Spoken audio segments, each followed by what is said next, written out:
songs today actually are framed in terms of the masculine. But truly, they're both invitations to tune into those universal qualities inherent in all of us, regardless of gender, of strength, courage, power, conviction. And so I hope you enjoy our first song today, Walk Like a Man. The mountain calls, will no one climb with me? No matter, I will climb alone.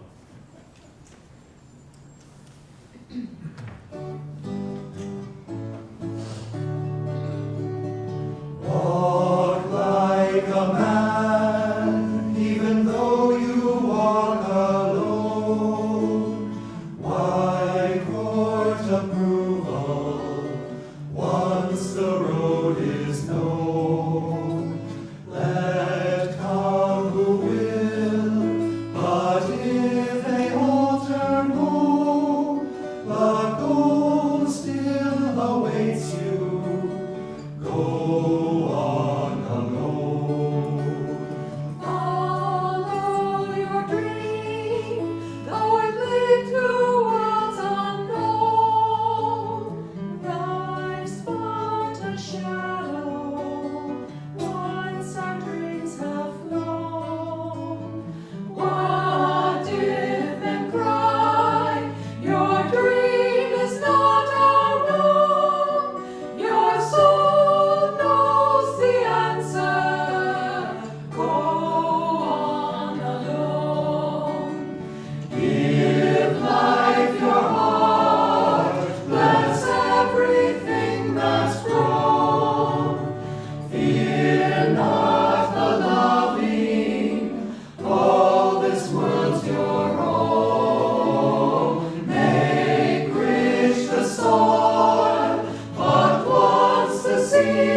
Our reading is taken from Raise the One Light, Weekly Commentaries on the Bible and the Bhagavad Gita by Swami Kriyananda. This is week 41. Victory demands the courage of conviction. Truth is one and eternal. Realize oneness with it in your deathless self within. The following commentary is based on the teachings of Paramahansa Yogananda. Jesus Christ said in the Gospel of St. Matthew, chapter 10, "Think not that I am come to send peace on earth. I came not to send peace, but a sword. For I am come to set a man at variance against his father, and the daughter against her mother, and the daughter-in-law against her mother-in-law. And a man's foes shall be they of his own household. He that loveth father or mother more than me is not worthy of me. And he that loveth son or daughter more than me is not worthy of me. And he that taketh not his cross and followeth after me is not worthy of me. He that findeth, that is to say, that clingeth to his life, shall lose it. And he that loseth, in other words, that giveth up his life for my sake, shall find it. God tests the firmness of our faith. The sword described here is the sword of discrimination. The struggle Jesus describes is not a war against unknown enemies, but the struggle with our own attachment to all that is nearest and dearest to us, humanly speaking. Ultimately, it is a war against the ego itself, and against anything with which we surround ourselves to bolster the ego's fragile sense of security. When Yogananda, as a boy, fled to the Himalayas to embrace a life of solitary meditation, he was apprehended by his older brother, Ananta, and brought home again. At a certain point, before he would accept defeat, he whispered to his friend Amar, his companion on the flight, "Let us slip away when opportunity offers. We can go on foot to Rishikesh." But Amar, whose brother had accompanied Ananta, had turned pessimist, disclaiming any intention of continuing their adventure. Yogananda's memorable comment on Amar's refusal was, he was enjoying the familial warmth. The spiritual warrior rejects that familial warmth. Rather, he claims the whole universe as his home. As the Bhagavad Gita puts it in the 14th chapter, unaffected by outward joys and sorrows, or by praise and blame, secure in his divine nature, regarding with equal gaze a clod of mud, a stone, and a bar of gold, impartial toward all experiences, whether pleasant or unpleasant, firm-minded, untouched by either praise or blame, treating everyone alike, whether friend or foe, free from the delusion that, in anything he does, he is the doer. Such a one has transcended nature's triune qualities. Thus, through Holy Scripture, God has spoken to mankind. Om, Om, Om. Is anybody new here today for the first time ever? Welcome. I like to ask, not to put you on the spot, but just to say that this is one of those topics today that's out of the ordinary. It can even be controversial. It's very anti-Portland, talking about, I didn't come here for peace. I came here to take a sword and against your daughter and mother, and anti-family, and chanting about breaking mountains' ribs and things like that. You know, what's that all about? So let's explain a little bit what we're talking about, and what Jesus was talking about, for that matter. Context was, he's talking to his disciples, as Yogananda would often talk to his, about, actually towards the end of his life, telling them what, it's like the coach giving the team a pep talk, because this is the last talk I can give you in this game. Here's what you need to remember. So it's not mincing any words. And essentially what he was saying is, don't be afraid. I'm always with you. God's always with you. And what's the purpose of life? What are we really here for? What do you need to remember? We can be nice, and I have a tendency to want to be nice a lot. So it's important for me to remember, and for all of us to remember, that actually there's a goal beyond that that takes a lot of courage.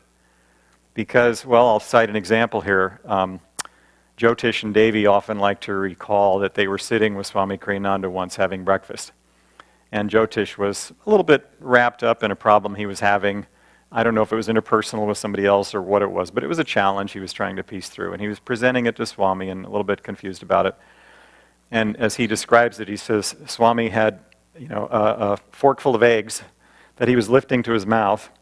And in response to Jyotish, he stopped with the fork halfway and said, "The whole purpose of the spiritual path is to overcome the ego. We accomplish this in two ways. One," and I have to remember what that is, so give me a minute. But first, this message from our sponsor.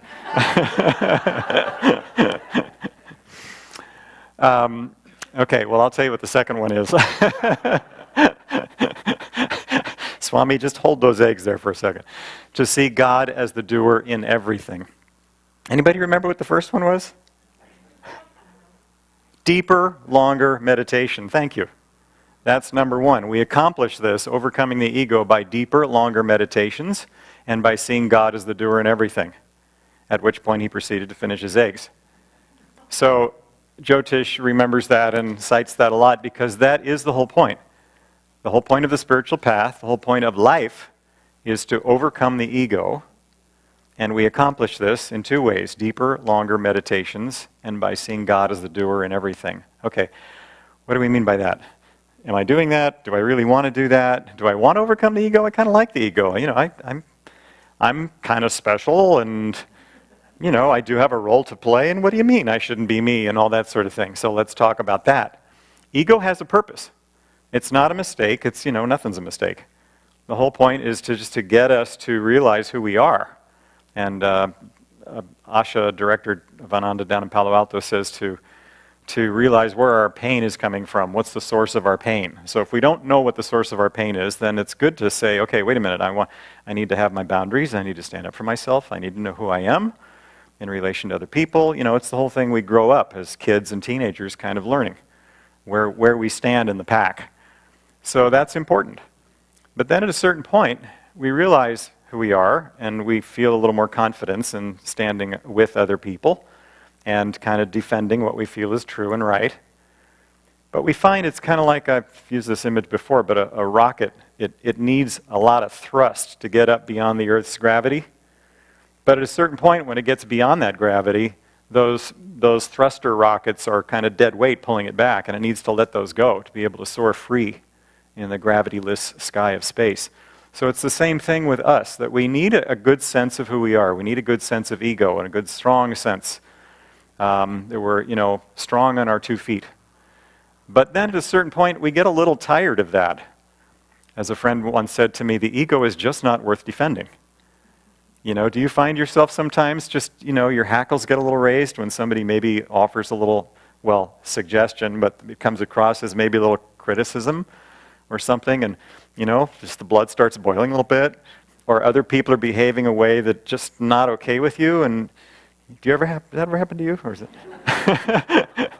So it's important in times like that to just, and this is the spiritual path, to take stock of what is the source of that. Is the source of what's happening, the chemical reaction inside and all that, is it actually out there? Or are people acting as God-sent mirrors to help us learn what we actually need to learn?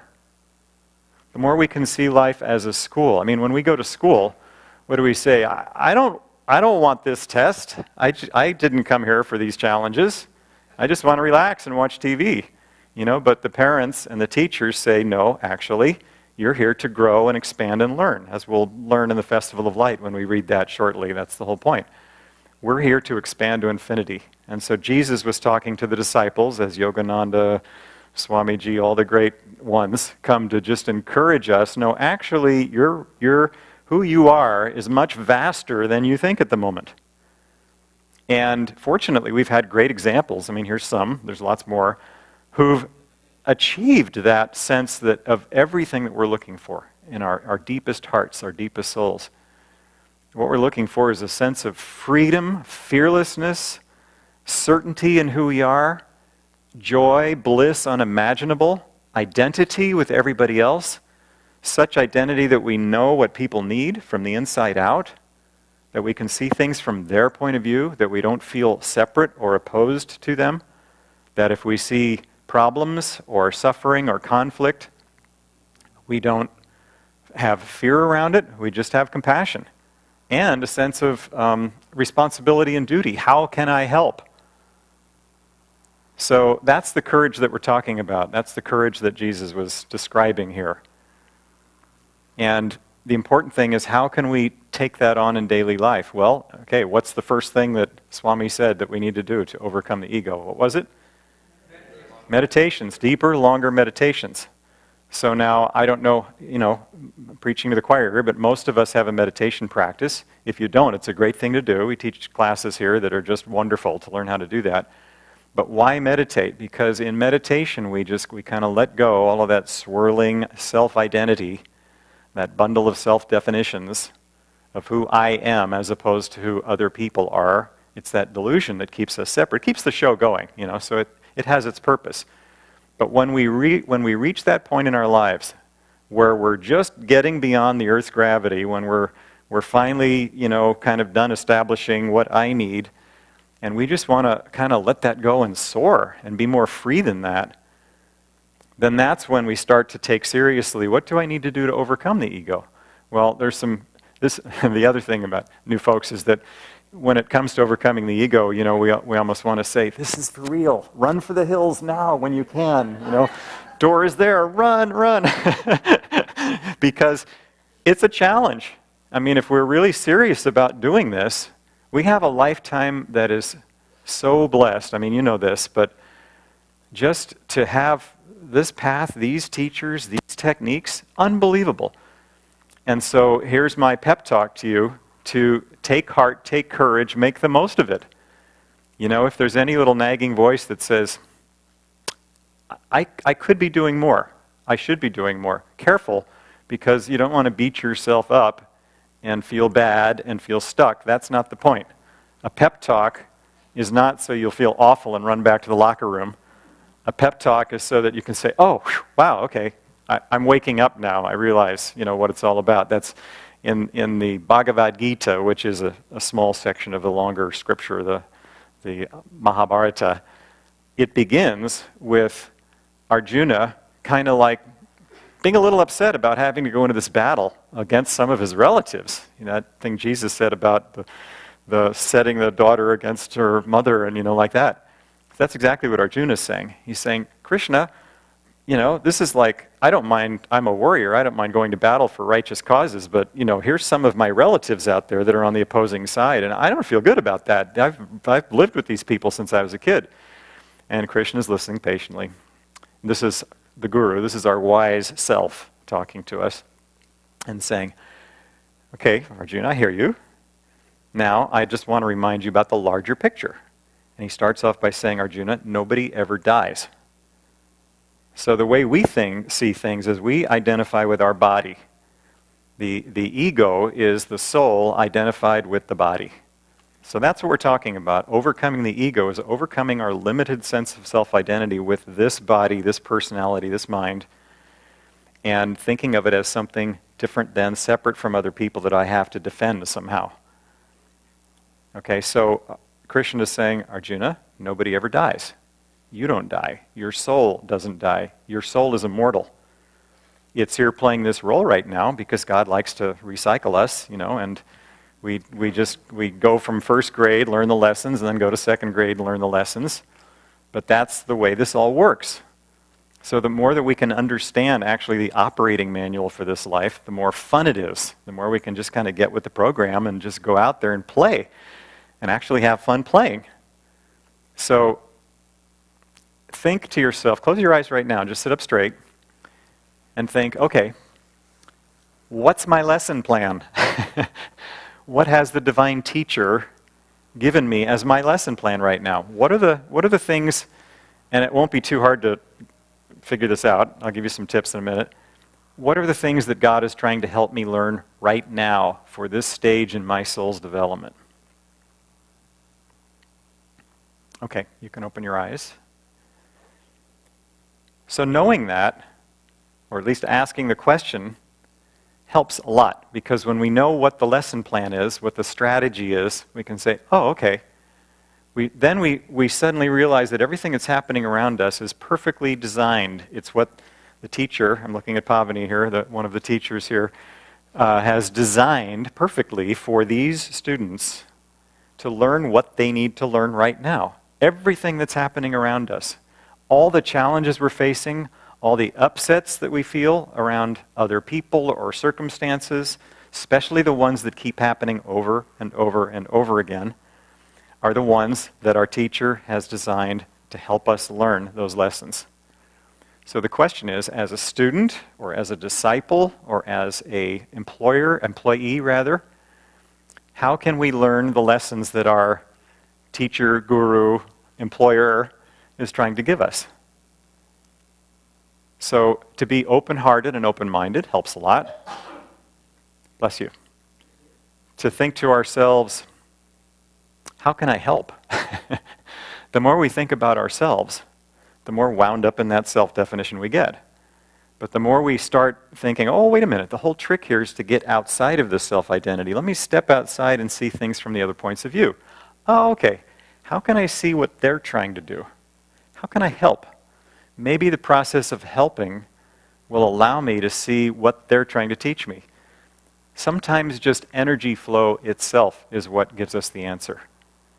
Energy has its own intelligence. So we can't figure things out just in our own brains. We have to actually get energy moving. And that's what Jesus is encouraging the disciples to do, is get energy moving.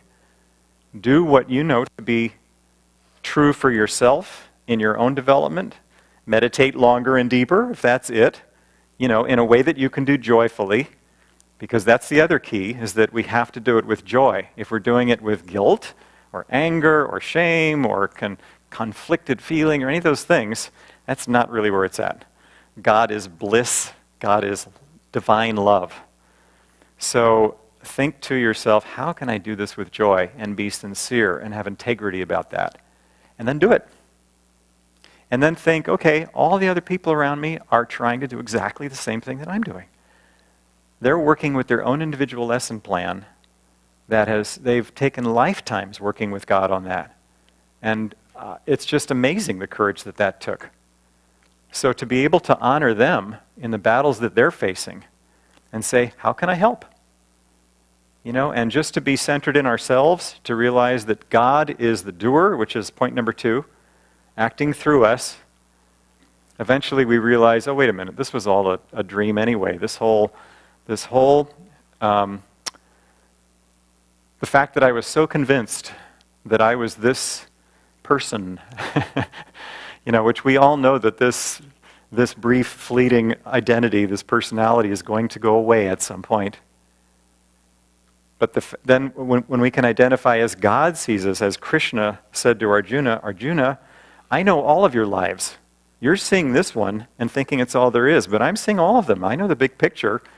So when I'm giving you this lesson plan, I'm giving you exactly what you need right now.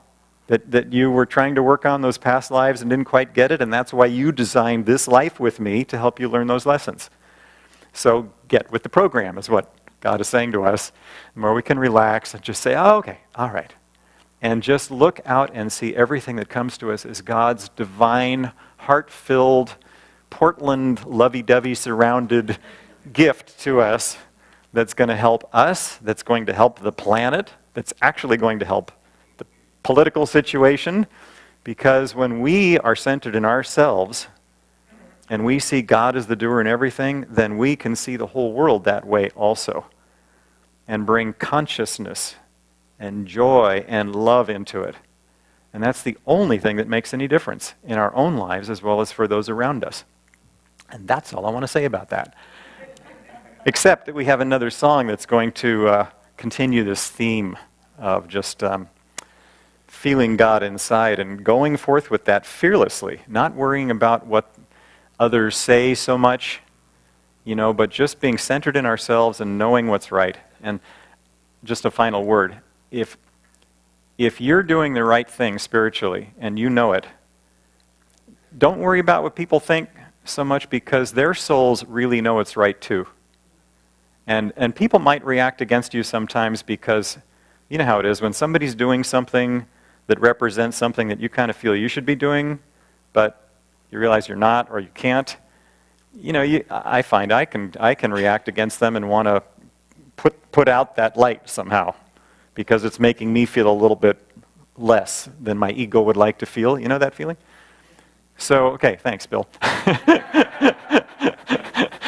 So instead of doing that, just take that again as God's gift to say, oh, that's an example of somebody that's like moving where I want to move. I wonder how I could do that in my own way. Maybe just take a little step towards that. Thank you for your example. I really appreciate it. And then the more we do that, the freer we feel, the more expansive we feel. And then people see our example and they just follow along and say, oh, maybe I could do that too. So, John, let's sing about that. I'll go on alone, and here's a short introduction from the composer, Swami Kriyananda. The path to truth is not for weaklings. Seek approval not from others, but in yourself with God.